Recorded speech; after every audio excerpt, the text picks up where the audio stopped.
Bienvenue à cette dévotion matinale. Alors que nous plongeons dans la richesse de la parole de Dieu, nous vous invitons à considérer de soutenir cette émission. Votre générosité est essentielle pour nous aider à développer différentes ressources de formation pour apprendre et grandir comme disciples de Jésus. Merci d'être une bénédiction pour ce ministère. Que Dieu vous garde. Bienvenue à cette nouvelle dévotion. Et oui, si vous vous posez la question, les mouches noires sont sorties sur la côte nord. Donc, c'est un magnifique endroit où vivre et c'est un magnifique temps pour partir en vacances fin juin, début juillet. Quand je dis partir en vacances, je parle des Nord-Côtiers qui veulent quitter la côte nord. Et c'est quand même une belle pub pour les insectifuges parce que, vous voyez, pas d'insectifuge, un insectifuge, c'est très efficace. Que veux-tu, quand on a une petite peau sensible comme la mienne, on évite le dit. Mais j'en avais quand même mis sur mon manteau et j'en ai quand même dans le dos, donc côté efficacité, on repassera. Mais j'avoue que on les a quand même titillés en faisant du jardinage directement et avoir les mains dans le compost. Probablement un parfum qui devait Les attiser, oui. Ouais, exactement. Les attiser, les attirer. Mais ils m'ont eu. Je suis rentrée plus tôt que prévu. Quand j'ai vu les coulisses de sang que j'avais sur le côté, ici, là, je me suis dit, bon, une douche avant d'avoir l'air d'un film d'horreur ambulant, ce serait peut-être une bonne idée. Oui, et puis, c'est ça. L'insectifuge. Oui, bien, Patrice, t'as vidé la bouteille en une journée. Aujourd'hui, il se demande pourquoi j'ai un petit peu de reflux, tu sais.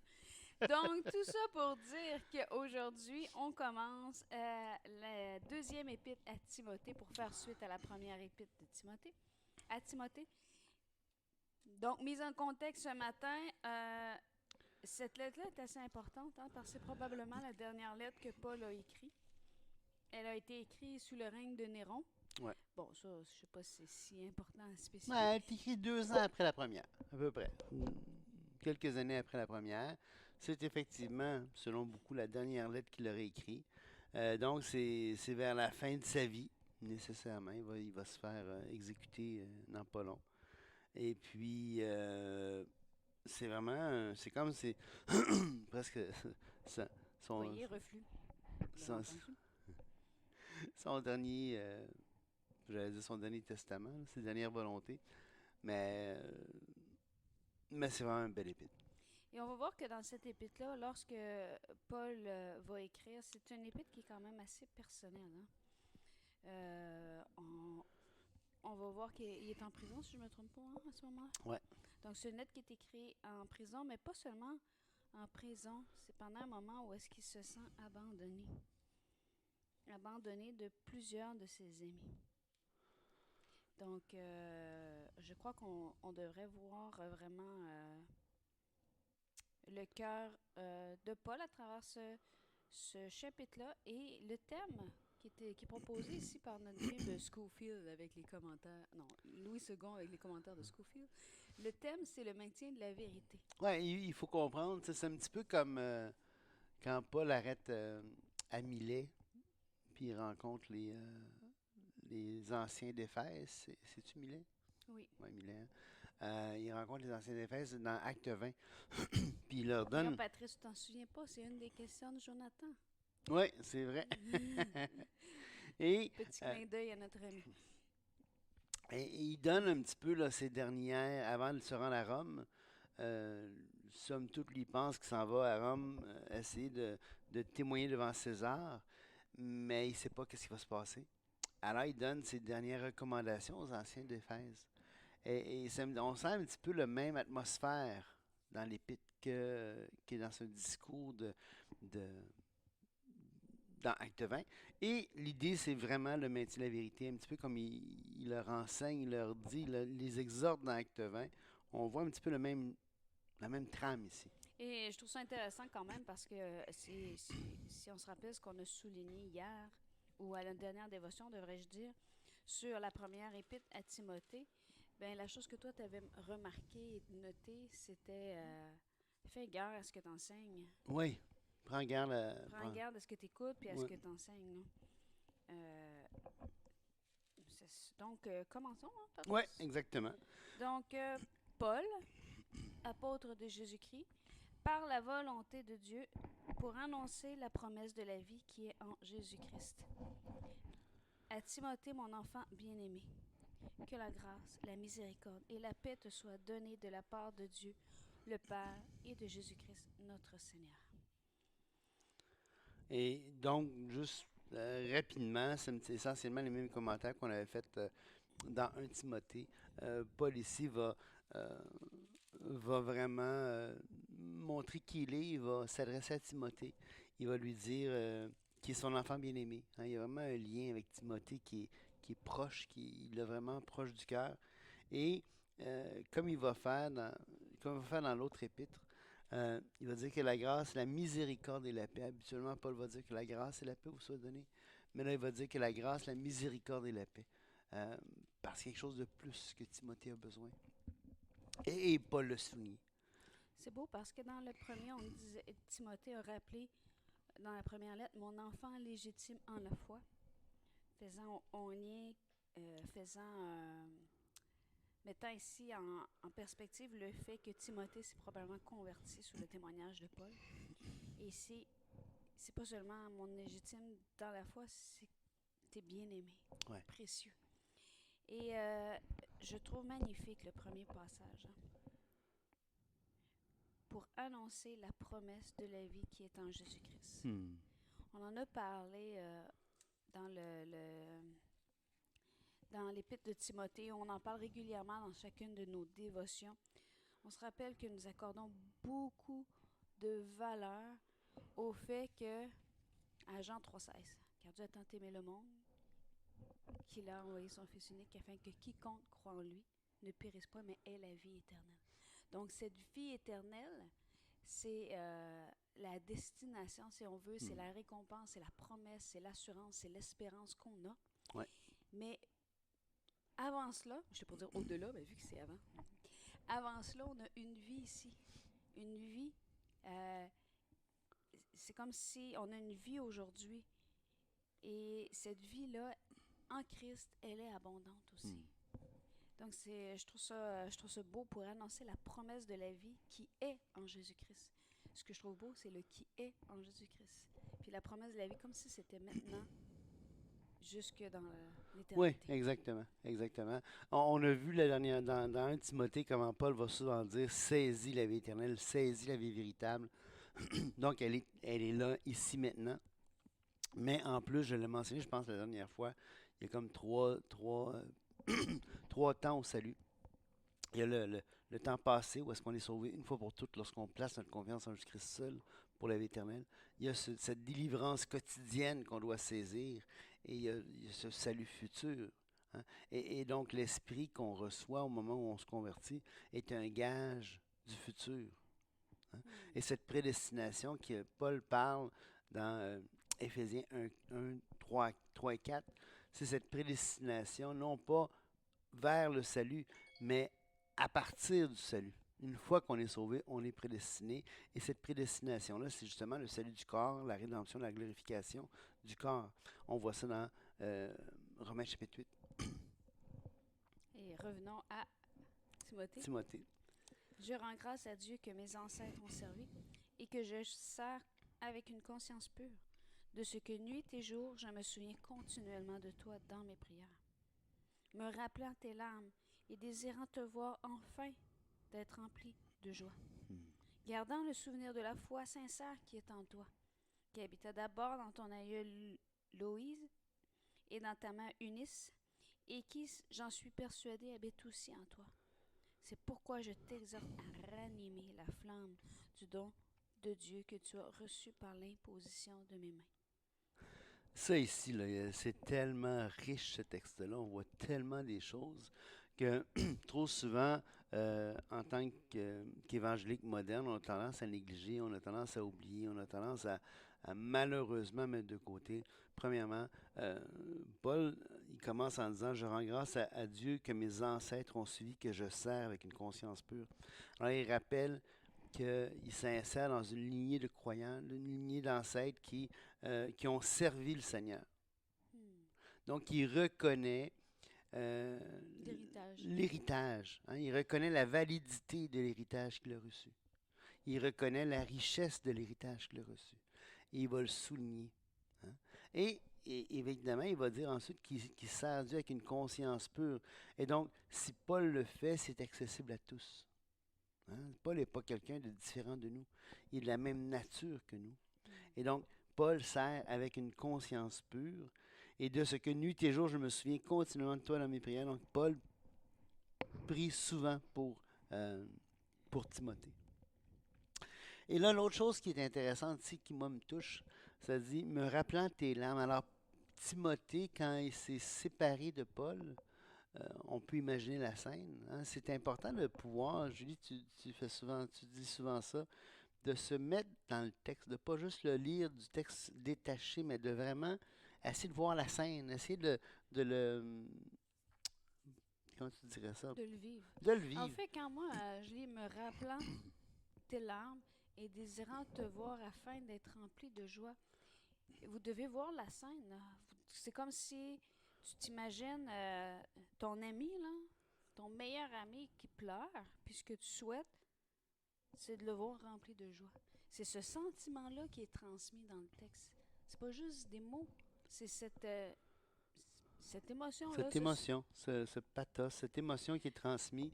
Et donc, Paul, le déchirement de Timothée quand ils se sont quittés, et qui a vu les larmes de Timothée, il s'en souvient, ça le touche.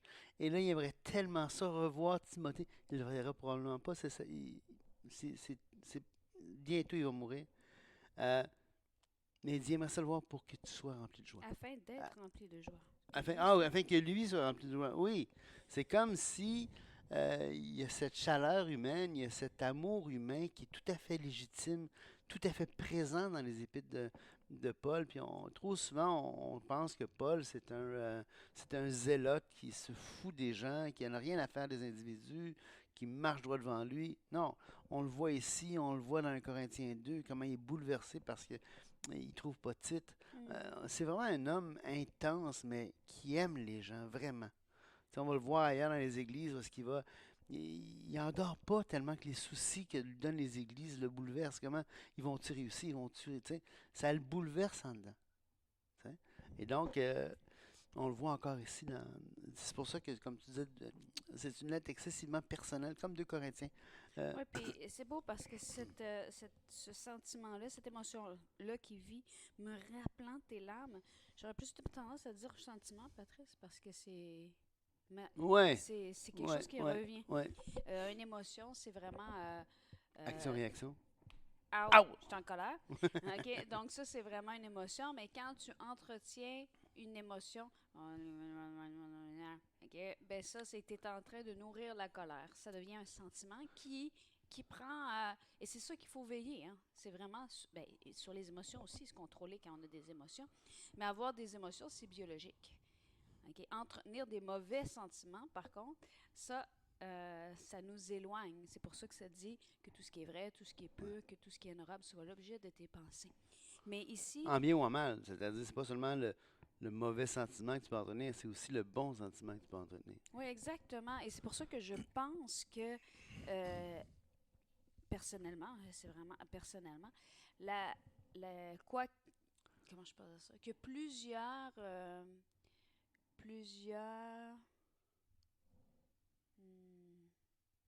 douleurs émotionnelles ou psychologiques qui aujourd'hui peuvent être renversées seulement en changeant la façon de penser. Bien sûr, sur du long terme, c'est pas instantané. Du court moyen terme, mais je pense que c'est quelque chose qu'on a perdu avec peut-être les traitements de médecine. Oui, et c'est pas, ça peut être très rapide. Il faut se rappeler, par exemple, que une phobie, hein, quelqu'un qui a la phobie des araignées, ça s'est développé probablement en 2 ou 3 fois.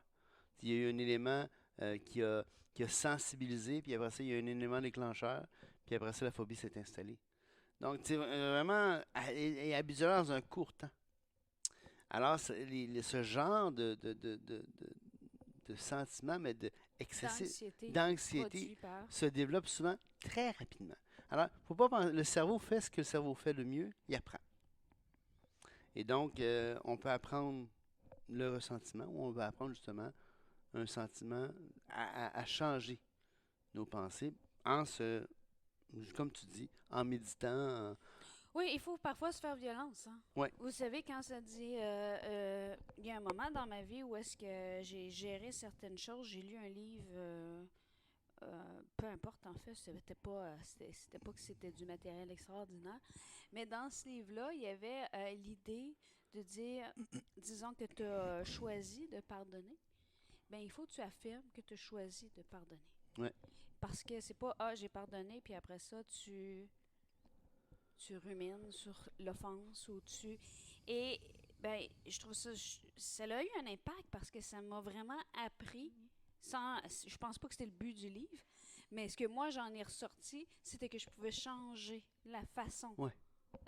d'interpréter une situation et d'affirmer vraiment le pardon. Et ce que je trouve intéressant dans le texte ici, c'est qu'il se rappelle les larmes, mais il en fait quelque chose de positif. Je me souviens continuellement de toi dans mes prières, me rappelant tes larmes.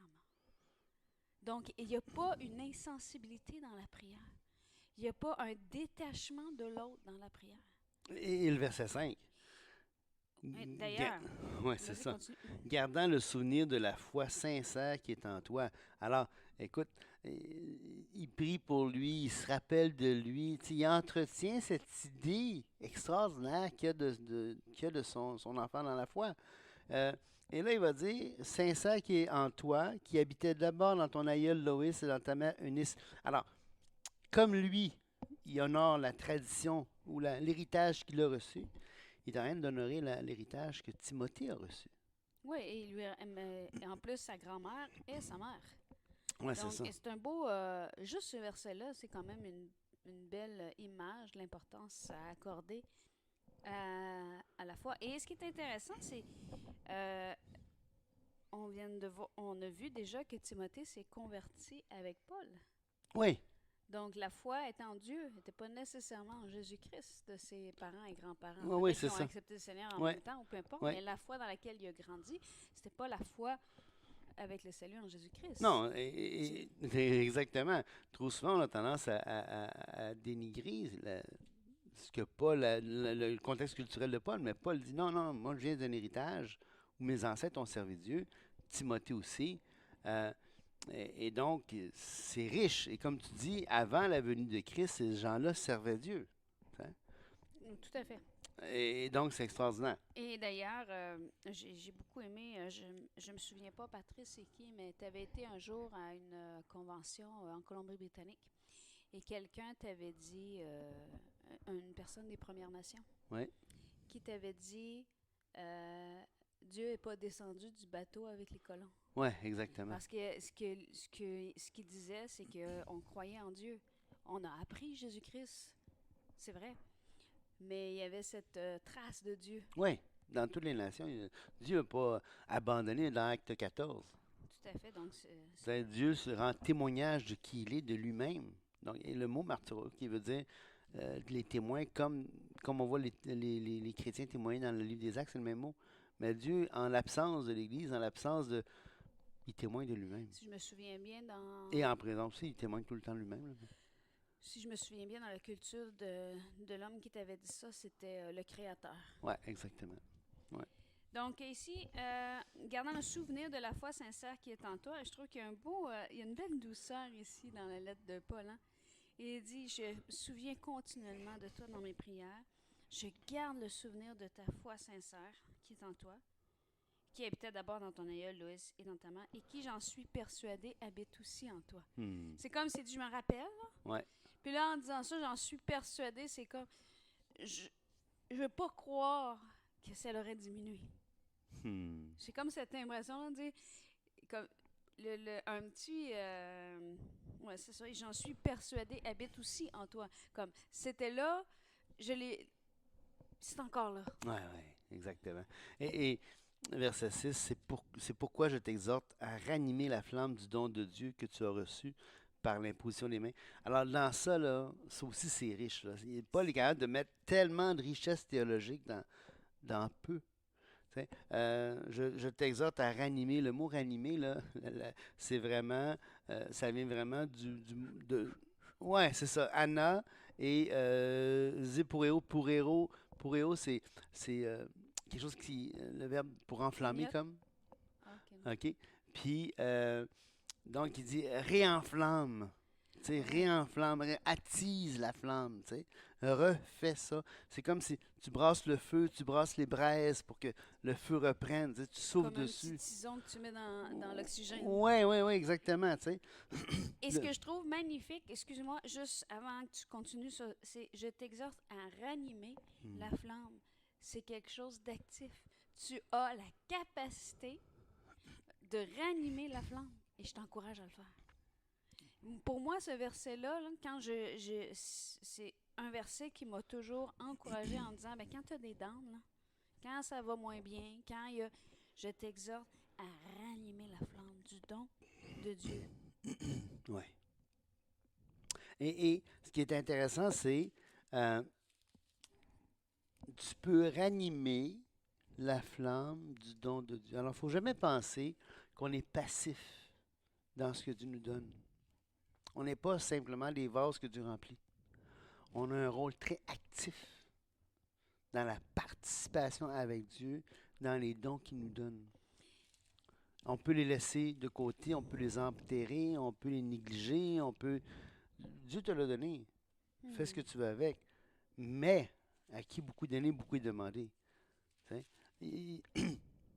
Dieu s'attend à ce que ce qu'il t'a donné, tu le ranimes, tu le ravives, tu l'utilises. Là, tu sais.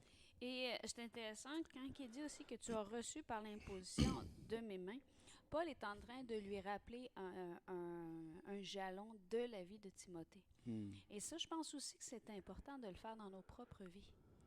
Il y a des moments, comme dans le cas de Timothée ici, il a reçu par la prière, je pense que c'était son ministère comme pastorat, Ouais, dans le pastorat. j'ai l'impression, oui.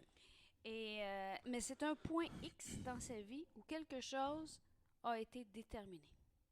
En tant que croyant, en tant que, même en tant qu'humain, mais on va y aller en tant que croyant, il y a des piliers dans nos vies, des moments qui Comme ont des été jalons. déterminés. Ouais. Des jalons, c'est ça. Et comme par exemple le moment de ta conversion. Le moment où tu as dit, tu es venu au bout de ta raison, au bout de tes émotions, au bout de ton cœur, tu as dit, OK, oui, Seigneur. Hmm. Ça, c'en est un. Le moment où tu as décidé de passer par les eaux du baptême, ça peut être un autre moment parce Ouais, que tu as un autre jalon, témoigné ouais. d'un autre jalon. Peut-être que le moment où quelqu'un te dit, écoute, quand toi, là, tu te mets à parler puis tu encourages les gens, là, ça vient me chercher, ça me touche. Et peut-être que ça a été un moment que Dieu a utilisé pour dire, écoute, tu as un don d'exhortation, entretiens-le. Hmm. Donc, ces moments-là, il faut se les attacher. Ça peut être le moment où est-ce que tu as, je sais pas moi, tu as fait la louange, tu as dirigé, puis quelqu'un est venu t'a dit, ou un pasteur, ou peu importe, est venu te dire, écoute, quand tu fais la louange, ça me donne le goût de louer Dieu. Hmm. Donc, c'est un moment. Parce que la vie, comme je vous ai dit tantôt, on a tous des hauts, on a tous des bas. Si Timothée, qui est l'enfant légitime dans la foi de Paul, a besoin de se faire dire, je t'exhorte à ranimer la flamme du don de Dieu qui est en toi, eh bien, mes amis, soyons rassurés d'avoir besoin de se le dire aussi. Et le plus on se le dit les uns les autres, ranime le feu qui est en toi, ranime cette flamme-là. Non pas comme je suis en train de... C'est vraiment la figure de style ici, là, le fait de dire, ben, bouillonne. Là. Ouais, ouais, c'est ça. Et on peut s'imaginer encore une fois la scène. La scène, Timothée a vécu le déchirement d'avec Paul. Il voit Paul emprisonné. On peut certainement s'imaginer, d'après les communications que Paul a eues avec Timothée, que Timothée est découragé, que Timothée a peut-être même le goût Ouais. de tout lâcher, on ne le sait pas. Mais certainement qu'il y a une raison pourquoi Paul dit à Timothée toutes ces choses-là, toutes ces belles choses-là, que Timothée a eu un don, tu as eu une belle profession. Et on peut s'imaginer très bien la scène qui va pousser Paul à ça.